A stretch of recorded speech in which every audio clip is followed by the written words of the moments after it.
Alright guys, welcome back to the channel. I'm Dick Smith at Over in Evolution. This is Rob. We are going to be installing a Rugged Ridge dual swing arm bumper on Rob's 2020 Gladiator. This is rated for a 37-inch tire.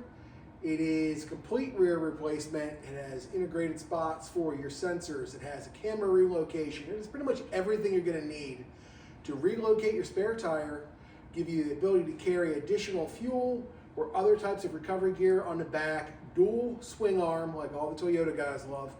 And we're going to give you a full in-depth install, first thoughts, basic review without having any real experience with it, but what we come across while we're installing it, give you any tips we come across, and pretty much our initial thoughts. We're not sponsored by anybody, we never have been, so this is going to be as honest as we can possibly be. We already tore out the camera. We got some couple little insights on that we're going to give you. We started on that. We're going to tear off the factory bumper.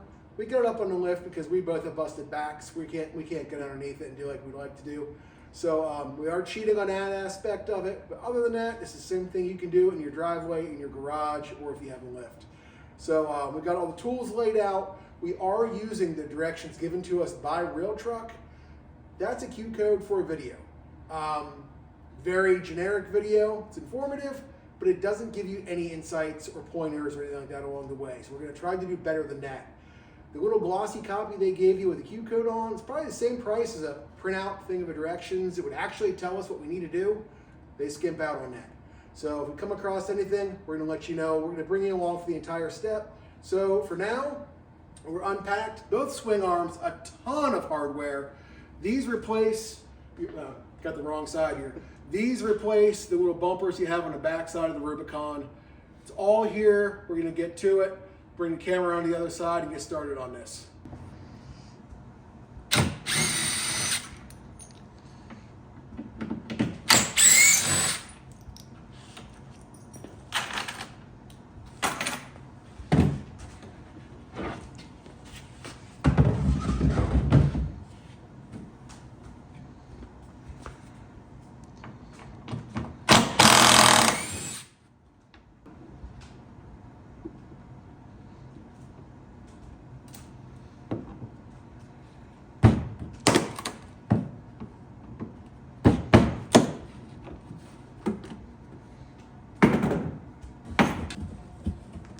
All right guys, when you're removing your camera here, there is a plastic clip holds it in place. It slides towards the passenger side of the vehicle. If you break that thing, you have to buy a whole new camera. You cannot buy it as a separate part through Mopar. So it's $279 ordered from the dealer for a 10-cent piece of plastic, so don't break that. Once you've got that done, just go ahead and remove your camera. All right guys, so there's a bunch of clips down in here. You're gonna have to use a tool like this. They don't tell you that in the directions. You're gonna need these to get down inside here, pop everything out. The wiring that you're gonna be removing is for your tailgate lock, your brake light, and for your camera. Once you get that wiring harness removed, you need to strip that wiring harness, get down to the point that you can remove the camera wire and put everything else back into place. So the part you wanna hang on to here, you can see where you need to separate the camera portion of the harness from the tailgate portion of the harness. Tailgate portion is going to stay intact. You just need to strip this back so you can pretty much get that wiring for the camera itself off of the harness. All right guys, excuse the mess. We're still building the inside of the shop, so if you catch some camera angles with a bunch of junk laying around, sorry, haven't gotten that far yet. So we're going to start off by removing this. First thing we're going to focus, I think, on is getting all this wiring out, because we do have the rear sensors and obviously the trailer hitch. So we're gonna work on getting that all squared away. We'll bring you back once that stuff is hanging. All right guys, I'm just gonna go ahead and get these little ruby bumpers off. This is gonna be a 15 mil. I can't cheat on that one. I got two more. I gotta use a ratchet to get to those. All right, guys, these factory inner brackets for your side bumpers are a real pain to get out.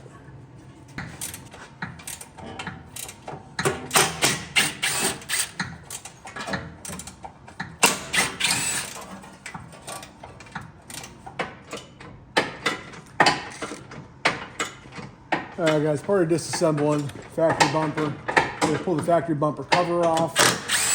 Give me a T40. This is going to allow us to get inside here, get to the sensors, and get everything disassembled. All right, guys, so we're working on getting those tabs out for the sensors. Haven't done it before, so this is kind of working interestingly. You got to move that little lift up on the safety for the white tab, then you pop the white tab. Got it. And then you can wiggle the harness off the sensor. All right, guys, our big hang up at this point is just trying to get the license plate bulb harness portion disconnected. All right, guys, so we got a little flat screwdriver here that I bent specifically for pulling steering wheels for doing clock springs. This works great doing JK clock springs. That's what we used to get that clip off, and it worked wonderfully. So if you don't have one, you might want to bend yourself a screwdriver, a little custom tool. All right, now as crazy as it seems to get your rear bumper off, you have these two 16s here. Then you have on either side, two more 16s that are currently blocked by the exhaust. The other side came off beautifully. So we'll get those knocked out and we'll bring you back and go. All right, so at this point, we think we're disconnected. Yeah. Now keep in mind, that was 16 bolts, not a whole lot holding that in place. But don't let that scare you. Your toe points have nothing to do with the bumper. Your recovery points, again, nothing to do with the bumper. The bumper is really just a bumper cover. So don't let those 6 little bolts scare you too much. Loose.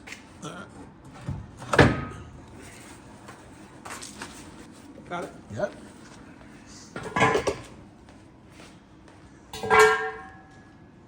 So on the video that we watched for the installation of the sensors in the bumper, they did not have sensors on the Gladiator they were installing the bumper on. We do.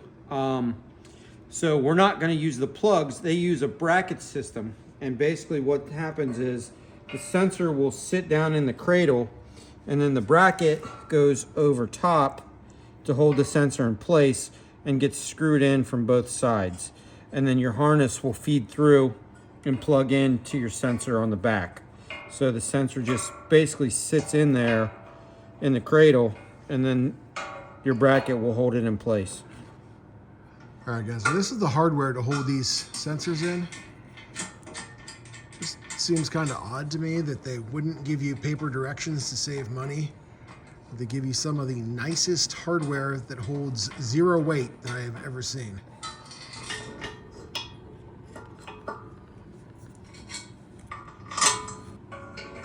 All right, guys, while Rob is putting these sensors in, I was just looking here. This is the back side of your recovery point. That is seriously beefy. If you look, you got welds the whole way around. And we don't have them on the front side there. But we have 3 of the 4 sides fully welded. All right, guys, so my lovely assistant here just pointed out that he looked again, and you can download directions and print them out to have a paper copy. That is a step closer to what I think they should have done. However, for the price, they could have printed a few pieces of paper and included those in the box. So, this, clearly, everybody knows what this is. This is your lights for your trailer system. You gotta run your trailer brakes, everything like that. You see on the side here, these clips are what holds it into your bumper. This is the location of which that goes. It goes from the outside, comes up through, pops into place. However, it doesn't because of the thickness of the bumper. Now, believe me, that's in a way a good thing because you want a strong, thick bumper. So, and this is way thicker, way stronger than the factory bumper. So it kind of makes sense that it doesn't pop into place. However, now we have to figure out what we need to do to keep this held in place. All right, guys, we still haven't figured out that for the trailer plug, but we are moving forward. So Rob's throwing in the reinforcement brackets here in the back. That's the first stage of reinforcement. There's quite a bit of reinforcement goes into this install. All right, so what I did here is there is a tab on the back side of this that you can actually take these clips out. So what I'm gonna do is I'm gonna lift these clips up, stick this in until the bumper can get underneath, and then I'm gonna tap it with a hammer to put the clips down in place, and hopefully that holds that in place.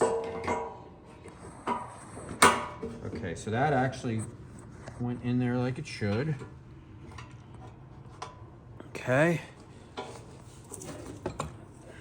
Just a small little tap. Yep, just a little tappy tap. And that worked like a charm. All right, guys, so what we're doing, we're putting the brackets, we're putting the bolts in place for these reinforcement brackets. What they have us doing is putting the two on top, then putting the two directly in the front here. You are going to loosely run on the hardware to hold everything in place. The fronts will then come back off before the bumper goes on. You'll then put the bumper in place, put those back on loosely, and then we'll get ready to run everything through and snug things up.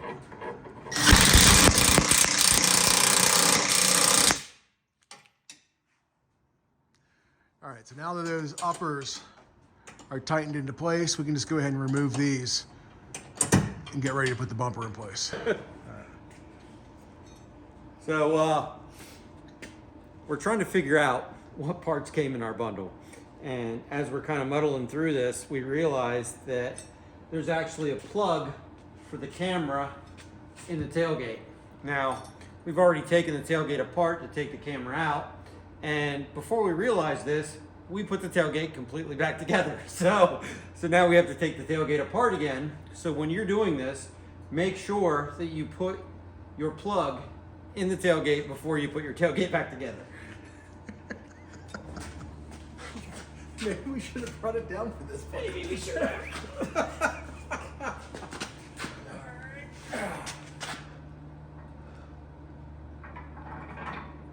They're falling out. Yeah. We're good. We're setting.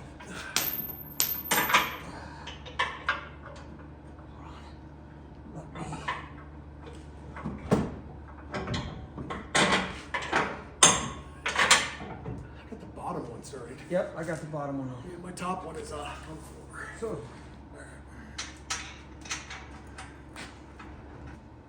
my take on this is I'm okay with this because that's going to help support the weight of the wings and the tire that's going to be on the back, because that is 3/16 steel. Yeah, that makes sense. But it seems aesthetically it might not be as pleasing, but it looks terrible. But I think I almost feel like, as much as you're reinforcing everything, it seems like it would have welded in tabs, because you got your two bolt holes right here. Right. That you could basically reinforce right here also and be bolted into place. I agree with that. All right, guys. So the next step here is to throw these wings on. Kind of a two-person job, because these carriage bolts want to pop through. Hey, hold on. Now pull that back out. So I've got these three holes that are carriage bolts Yes. that are going to have to go this way.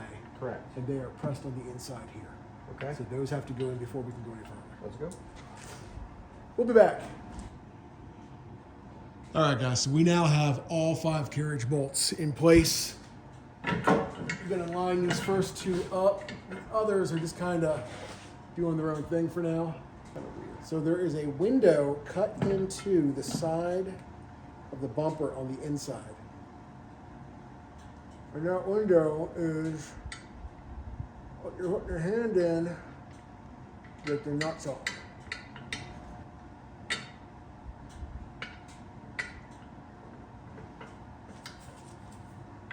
I got my nuts in the window.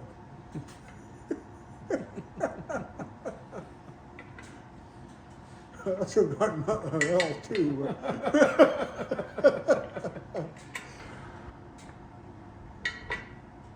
don't know why, but it's easier with your eyes closed. Alright, so they're barely past the end of the bolt, Okay. but it'll hold for now. So this is how it sits with that plastic on there. Really? Yeah. Is it supposed to sit low like that? I don't. So that's flush there, but you see the gap up here. Yeah, it doesn't look right at all. I don't know if it'll pull it in Right. once it's tightened, or do we need to pop that Yeah, plastic? so we pop piece the up? plastic, we get, that's a 1/2 inch to 3/4 of an inch. Yeah, right.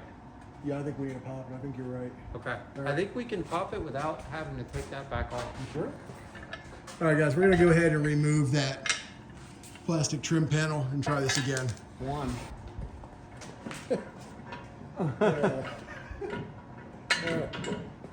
Oh, that's so much better. Is it? Yeah. All right. Okay, let's get filming. That's quick.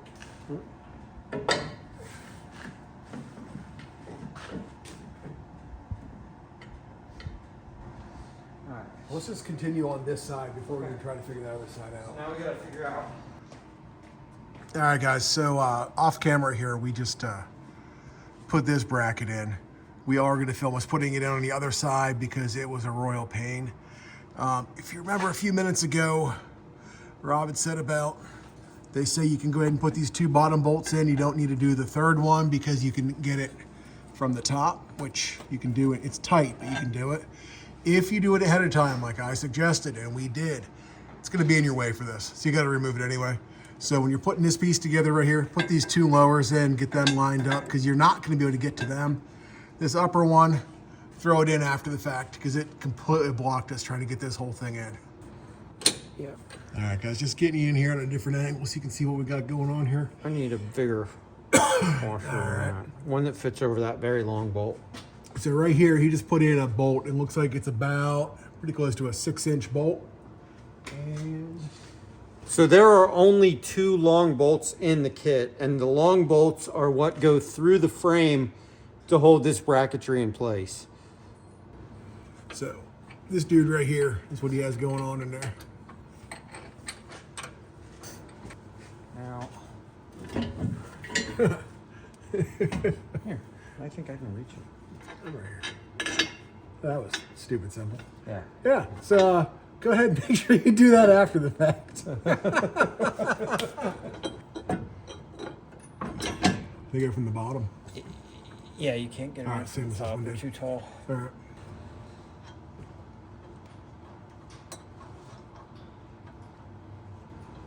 So that bracketry was actually a lot easier than I thought it was way going to be. easier than I thought it was going to be.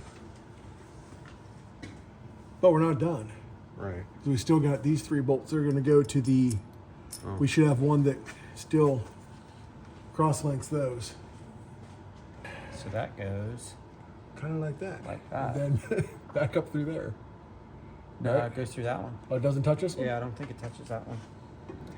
That's not going to work. No. Oh, wait. There's a bolt hole here. Is it really? Yeah. Oh, no, there we go.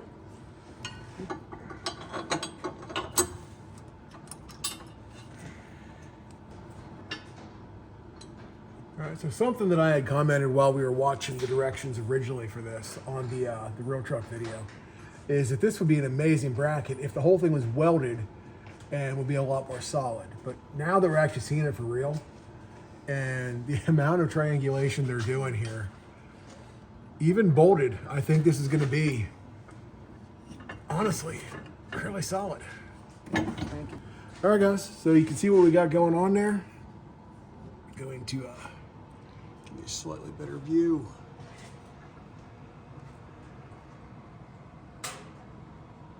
It's pretty busy. So we're gonna go ahead and get this all adjusted and snugged up and then let you see what we end up with here in a moment.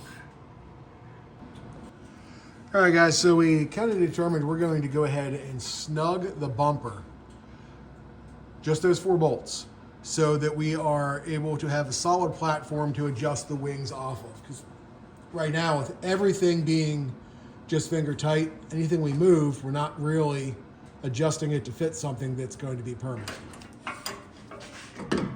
Hang on. What's up? Oh, I forgot we got this weird angle over here. Can you run up a hand? These hands are too pretty to run them by hand. I really thought you were just going to grind the hell out of that, but you didn't. I'm gonna have to run that one by hand. Yeah.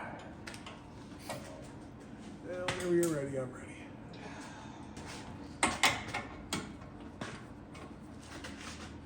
Oh, good. I got one of the main ratcheting. Awesome.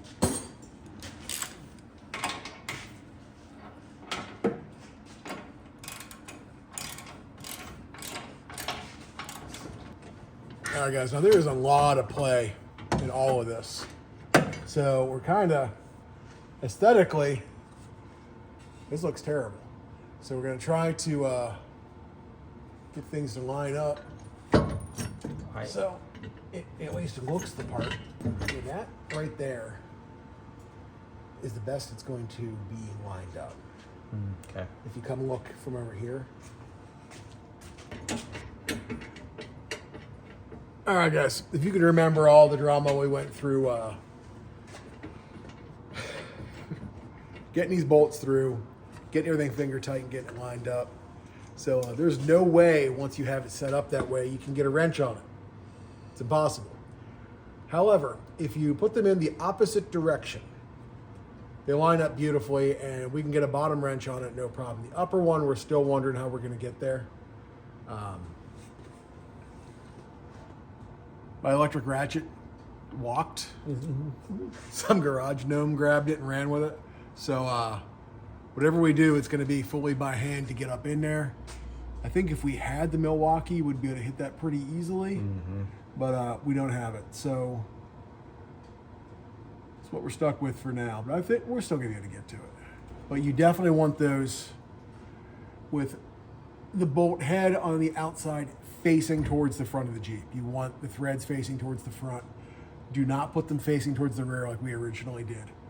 And I was complaining about that tiny little window to get my fingers in there. Yeah, I didn't need to. I had a lot of space to get them in if I had done it correctly.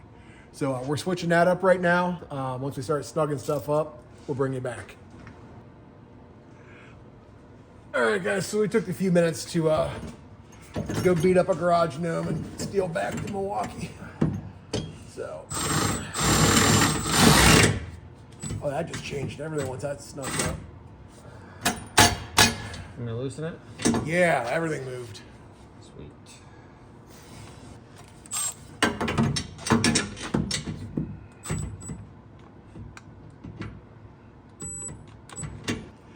All right, guys, so it was 19 degrees today. We got a fire going warming up the shop, but it's beating up our batteries pretty good. When we're not out here, there's no heat in the shop, so it's...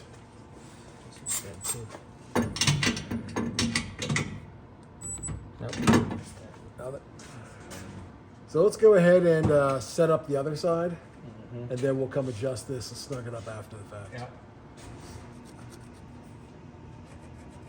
To here. So there. To there. So that little 3/8 piece we want to knock off. So we can move this back to What are we doing? All right, so we're moving that back so we can... So we are going to notch this little 3/8 inch piece off so we can move this support over top of this weld so we can recess this wing so it matches the other side.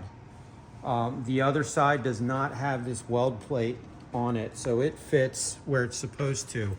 This is about a 1/2 inch off here, so we're going to slide that back.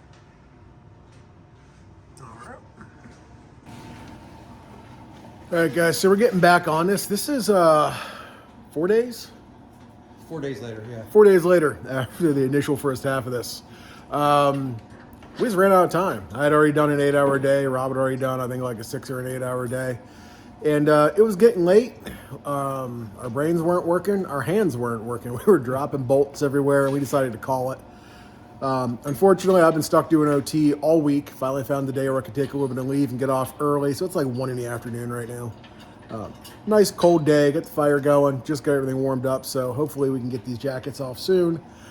But we're back at it, and we will hopefully finish this bumper today.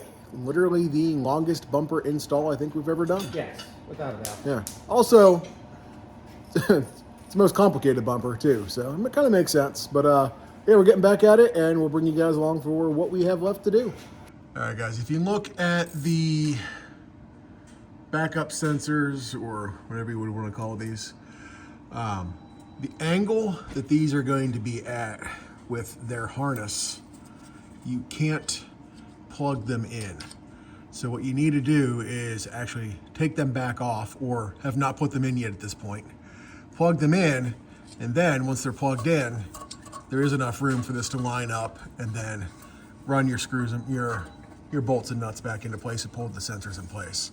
But for now, the two outside ones, we are going to need to remove, get them plugged in, then put them back in place.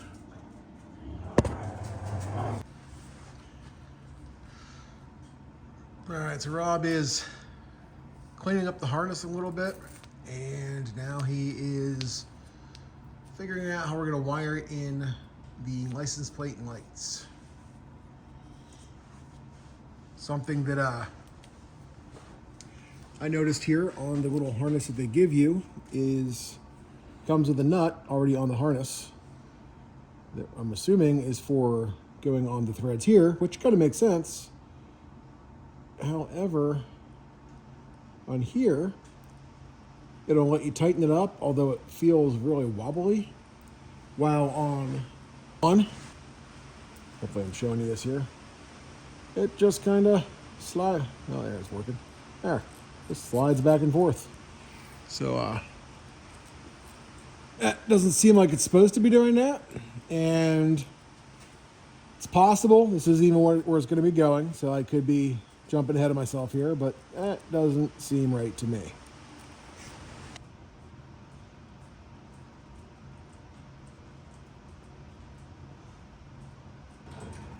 All right, guys, so we used the wood stove to cure our paint on this, which is, honestly, it worked pretty well. Yeah. And it's cooled down enough you can touch it. So.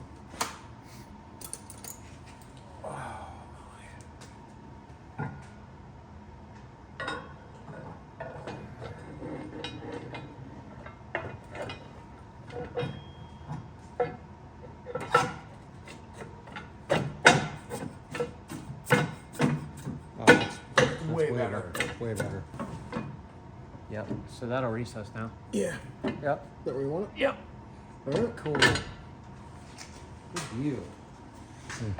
All right, guys. So, part that we did a little bit of clearancing on, you can see it right there. Nice, beautiful, beautiful, pretty metal work he did there.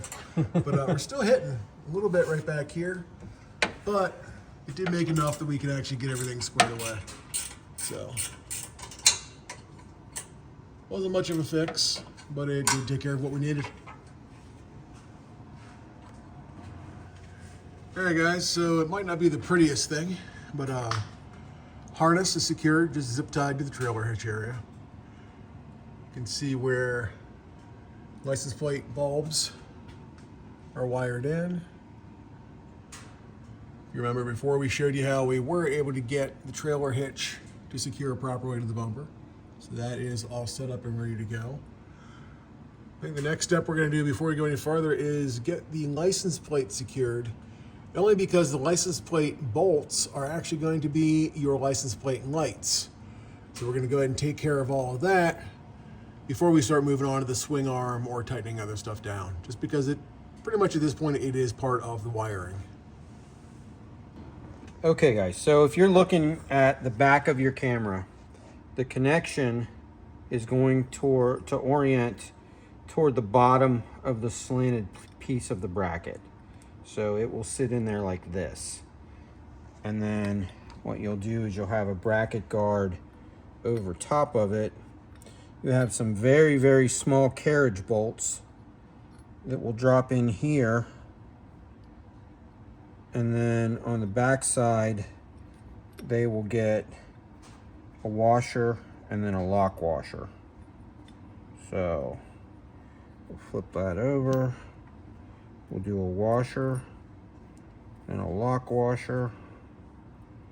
This is very difficult to do with cold hands.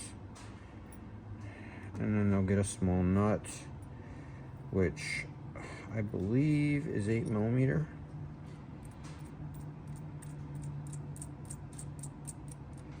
Now also, while you're doing this, be very careful not to scratch the lens of your camera.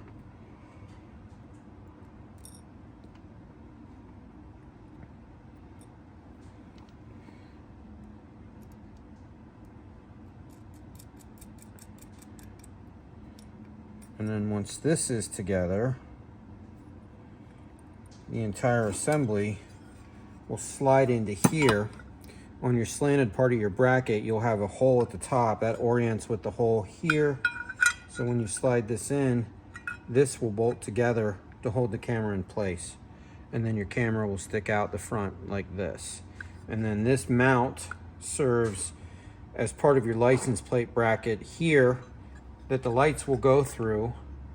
So you'll still have license plate lights, your license plate mount, and your backup camera. All right, guys, another little oddity that we came across here is you have to be able to get your wiring and this nut through your license plate, which clearly that's not the regular size hole you'll be putting through. So we had to drill out the license plate to get this wire through and to get this nut through, so we're able to secure the camera and to be able to secure the lights for the license plate. So just one more step that you're gonna have to bother doing that weren't really thinking about. All right, guys, so you can see where the wires, the lights, the little stud, and the nuts all go. That's really not focusing at all. Let's see if we can get that right. So this is the one that basically has no threads, and that's all the tighter we can get it, and it's not tight at all. No, yeah, it's not. this probably just wiggles it. Yep. So we're gonna have to work on that. We're not quite sure what we're gonna use, but we're probably gonna end up cutting the wire, putting on a nut that actually works instead of what they gave us, and then just splicing the wires back together. That's where we're at with that. All right, guys, so we're running into some issues here, some design issues other than just that stripped out little nut. Now, first off, in order to hold everything in place, Rob is pulling down on a wire so that his light doesn't fall out and then let his license plate fall out, because it's completely stripped. From factory, that's nothing we did. Now, if you look at the placement of the camera, and I'm gonna come from a higher view, from a lower view, so you don't think this is something that we're showing just by angle. This is a Pennsylvania vehicle. You can't tell it's a Pennsylvania vehicle because the state is covered by the camera. That is going to get you pulled over all day, everywhere you go in this country. The obstructed numbers, not a big deal. The state being completely covered and blocked out, that's a no-go. That is going to get you pulled over and stopped on a regular basis. And unfortunately, it's a justified stop. So that is a horrible design on their part. If this was an Amazon bumper, I would understand, but for 2000 and up, definitely a terrible design. So we're gonna move forward with that. I think we're gonna zip tie the license plate up on the one swing arm or something similar. We'll figure that out as we go, but right there, terrible. So we'll be moving on and see what we come up with next. When you're ready. Yep.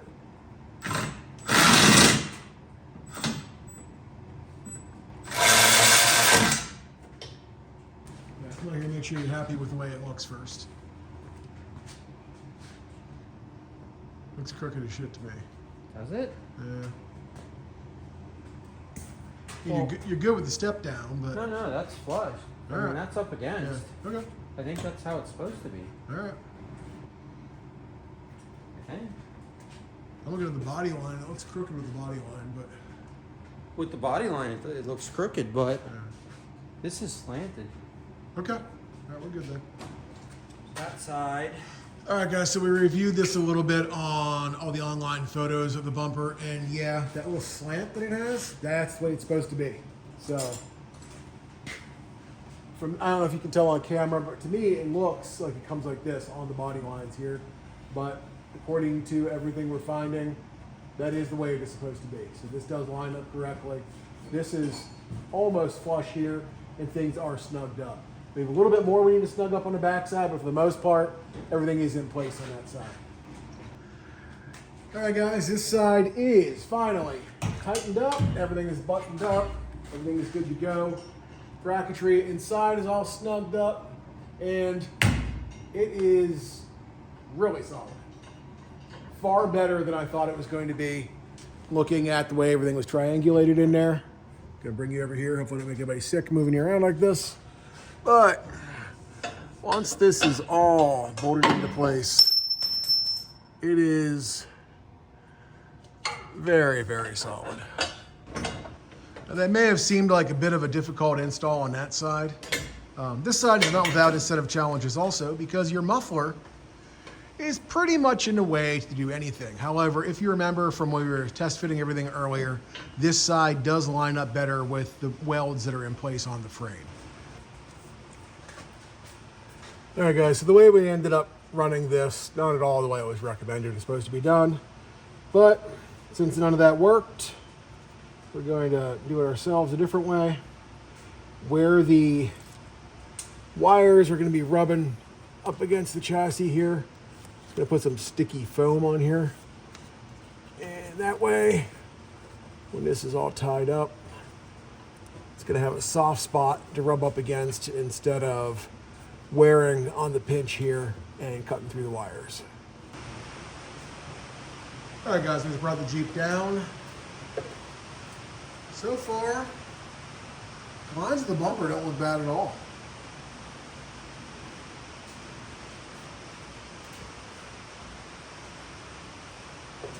We did see that we were able to leave this plastic piece, which would have definitely cleaned up the appearance.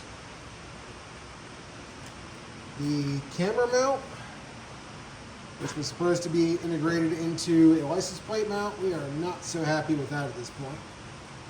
But we'll see what it looks like once we get the arms on. It may clean it up quite a bit. We'll see. Okay, guys, so in the interest of time, we went ahead and installed the driver's side wing off camera. That way we had a better idea of how everything fit together and what we needed and what we had to do in order to get it to fit. So everything was pretty straightforward. There's a couple little glitches in here. Inside the bumper, there's some reinforcement gussets that make it really hard to reach the bolts for the plate. So on your left-hand side, it goes in easily. On your right-hand side, you have to use an extension, and you have to fish it up through in order to get it to the bolt. So what we did is we set the nut inside the socket, and then we are fishing this up through in order to thread this on, and as we drop stuff. So basically, it's just a hide and seek game, and it's very difficult to see where you need to be, but it can be done, I promise you. So your next step is going to be installing your spindle. Now on your spindle, there's a little recess here that seats into the bumper itself. So when you put this in, you'll just spin it around until you find where it seats into place. Once it seats into place, it locks it and it won't be able to spin. And then there's a 24mm bolt that comes up from the bottom that holds the spindle in place. Putting the bearings inside the wing itself, basically what you have to do is you have to lube up the bearings. They do not come pre-lubed. So you have to lube up the bearings, slide your bearing in, and then you'll have a bearing seal that goes over the top of it. Once your bearing seal is in, and it fits snug, so give it a little push to get in there. Once your bearing seal is in, you're going to want to take a very large socket and put it on the top and smack your bearings down in. Now, we found out the hard way that you have to give these a pretty good whack.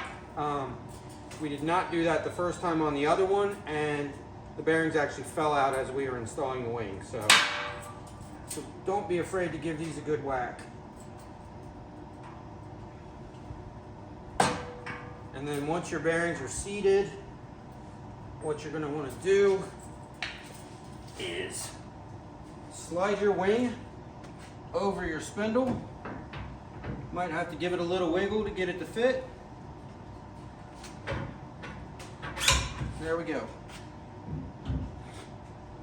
Now once that's on, you're gonna, so the races come pre-installed. Unfortunately this one did fall out. So we're gonna go ahead and put the race back in. Then we are gonna put our upper bearings in. Now the bearings are two different sizes. So you're gonna have a larger bearing for the bottom of the spindle and a smaller bearing for the top of the spindle. We have our large washer that's gonna go directly on top of the bearing. Then we have our castle nut that's going to spin on top of that.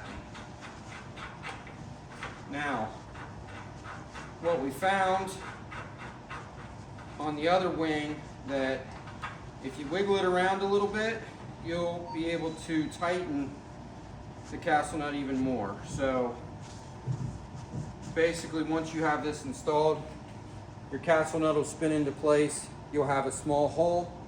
You'll put your cotter pin through, which locks the castle nut in place, and then there's a cap that goes on top. So we'll be back when we get to that part. Your castle nut on top is going to be 1 1/4 inches. And then, like I said, you'll just rotate that into place until you see the hole, and it gives you enough room to slide your cotter pin in. Now, your cotter pin sits a little lower than the top of the wing, so you will have to pound this in. But once your cotter pin's in, you're going to spread the wings so it doesn't back out, and you should be good to go.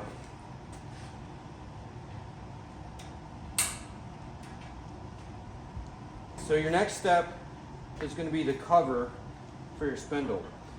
Basically, there's a set screw that goes into the cover.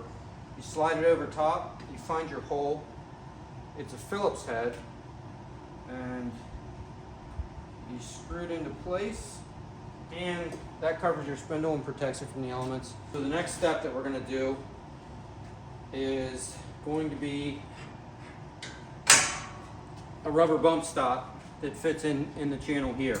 Basically what the rubber bump stop is, it helps it guide it into position, and it also keeps it from vibrating while it's on the tail.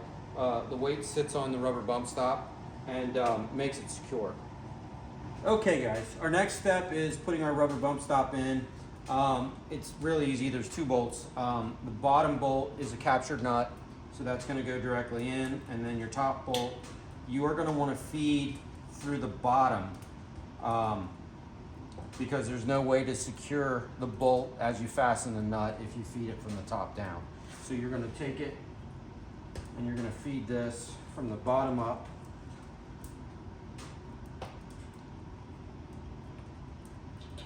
And then you're going to throw your washer on there, and then you're going to throw your nut on.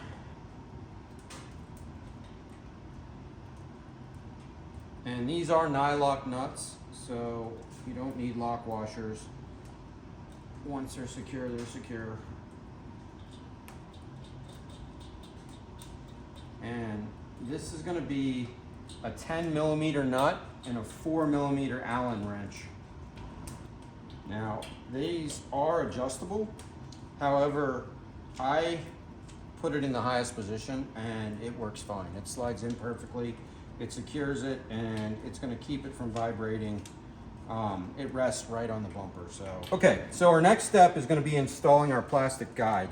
Now, the plastic guide is oriented specifically to sit inside the bumper. There'll be a latch here. This rests inside the latch.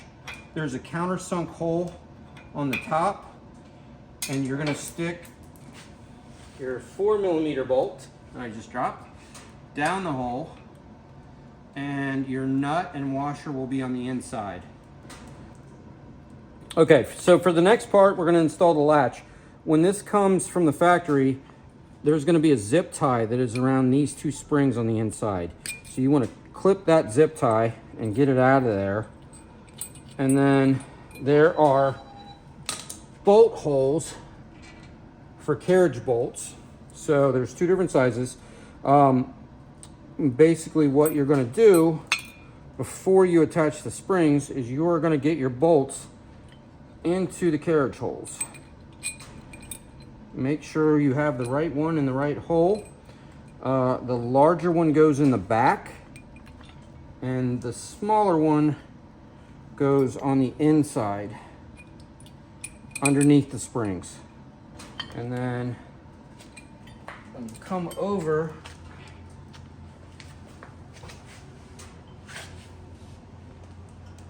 there'll be two holes here. So basically what you want to do is insert the larger one toward the vehicle, and then you want to insert the smaller one from the back side.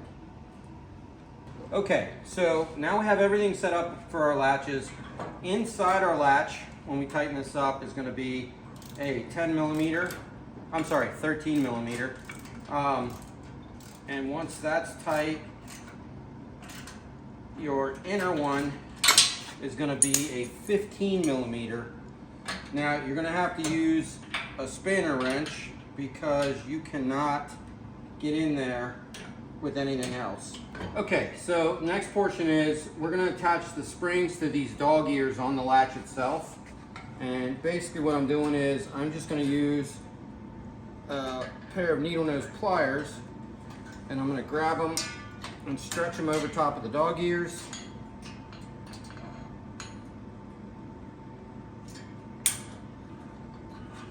Okay, and what this does is this gives you some tension on your latch, allows it to latch properly. So basically, we're at the point now where we're going to close this. You'll hold your latch open and it's secure. Pull it to open it up, push it to close it. There you go. Okay guys, our next step is going to be installing the tire carrier. Now, what we're going to do is we're going to unlatch this. One thing we didn't mention before is the plates that we installed around the spindles actually are notched out to lock your wing in place. There's two separate locks. There's one to have it half open and there's another one to have it fully open. But what's nice about those is it keeps it from hitting your tail lights. So we can lock it into place. It's not going to go anywhere. So we can do what we need to do to put our tire carrier on. Now one thing I am going to mention, this is only recommended up to a size 37 tire. I have 40-inch tires on my Jeep. I am going to install a 40-inch tire in here. Hopefully it should work. Weight shouldn't be much of an issue. There's only a few pounds difference between a 37 and a 40. We are going to see about clearances for this. Hopefully it doesn't cover the taillight. Hopefully it doesn't cover anything else. Like we said earlier in the video, we're going to put the license plate on the other wing for now until we find a better solution with the backup camera. But we're going to go ahead and install this. Now, since I am doing such a large tire, I'm going to install this as high as possible. So I need the bottom ones out. You need the bottom ones out? I need the bottom ones out. Okay.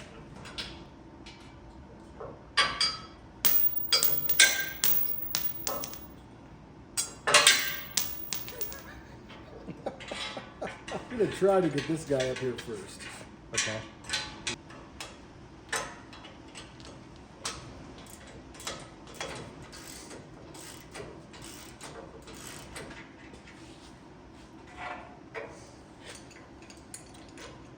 Yep.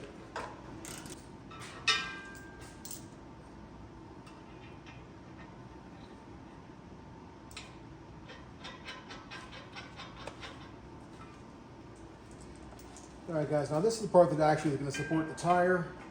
It is adjustable. At this point, we have no idea where the adjustment needs to be. So we're not going to make it tight until we see exactly what we need. All right, guys. Now I was just saying about we're not going to make it tight. It's going to be a lot of weight pressed up against it while we're trying to figure out what exact depth we need. So what we're going to do, we have this much adjustment. These two on the sides, we're leaving alone. We're leaving them just where they are right now. This one, we're going to snug up. We're not going to make it ridiculously tight, but we're going to get to the point where it does hold tension. So we're not just pushing this all over the place, and we can actually try to somewhat judge the depth that we need. So we are going to go ahead and snug this one up a little bit, and we'll get the tire out. We'll bring you back once we're throwing that thing around and trying not to hurt ourselves. All right, guys, so there it is. We've got a couple questions that we've answered. Does a 40 fit? Yes. Does a 40 fit well? No. I'm not sure if it was supposed to be set up originally that both wings would open independently. We have to open this side in order to open this side. Third brake light, gone. Completely covered. We're at the highest position, which should give us the most visibility on the tail lights. Zero visibility out of the back of the Jeep. This brake light is, if I'm straight behind at this distance, which is very close, it is completely obstructed. If I'm offset a little bit, like you would be as a driving person behind, I can see most of the taillight, no problem at all. Obviously the other side, wide open, so we're good on that. Now, before we did this, I measured height between top of the fender and the tire to see how much more weight we were going to get on the back with sag, because we've moved the tire, which was already in the back, past the axle. Surprisingly, it's a 1/4 inch difference. It's all we lost, was a 1/4 inch in height, which that's pretty impressive. I just measured on mine what a stock steel bumper from the body to the outer of the stock bumper, and that was 3 1/4 inches. This one, I haven't measured yet. If you go as far as the hooks, and I did not on mine, but if we go, okay, just go to the bumper itself, you're 5 1/2 inches. So roughly 2 more inches coming out the rear. Now, obviously, if we're going to go off of this, you have 19 inches coming off of the back of the Jeep. Definitely give me an issue with departure angle. However, it's pretty high up. Yeah. So it's not like... You're gonna hit your hitch before you hit the tire. you definitely hit the hitch before the tire. So that part's not bad. Personally, I saw this bumper on when Way in Life was at SEMA, I think in 23. And I have wanted to get my hands on this bumper ever since. Rob picked it up, sent it to me, told me he was getting it, and I was like, holy shit, I've been looking for that thing forever. Couldn't pull the trigger on it because it's not exactly cheap. I'm glad he got it, not me, because from tailgate to the inner part of the swing arm, it's 2 1/4 inches. I run an Alu cab with all kinds of stuff strapped to the back of it. I would have had to rip my entire system down and start from scratch. So I'm really glad he got it and we got to measure it out before I bought one. While we were installing it, I still thought I was getting one. I really did. Until we got these arms on and I saw the amount of clearance, and for my application, it's not going to work. But for what he's doing, I think it's a phenomenal bumper. It was not fun to install at all. I've never done a bumper install that was this in depth. Yeah. But I mean, this is a 10-hour bumper install. Oh, yeah. Normally, bumpers are 2 hours max and you're done. Yeah. This is very involved. A lot of ins, a lot of outs, a lot of what happens. But I'm very happy with the end result. There was a few things that I would change along the way, but overall, I'm pleased with it. I like the way it looks. I like the way it sits. Yeah, I'm glad I did it. I'm glad you got it. Yeah. Now I don't have to, right? All right, guys, if you made it this far, hopefully you did. Send any questions you got. Go ahead and comment. And if it's your first time watching one of our videos, it has been a while since we put one out. We've been building a shop. It's been taking us forever. But go ahead, like, subscribe if you want more stuff on Gladiators, JKs, JLs, CJs, YJs, TJs, and pretty much about everything else. In fact, we have a 97 TJ build coming up. Going to be one of our next big features we're going to be doing. Probably going to be about a 3-part series because it's rescued it from North Carolina and brought it home, and we're building that one up. So that's going to be a fun one to do. Got all kinds of stuff going on pretty much constantly. So go ahead and check us out. And if you've been with us before, hey, thanks for coming back. You guys all have a good one.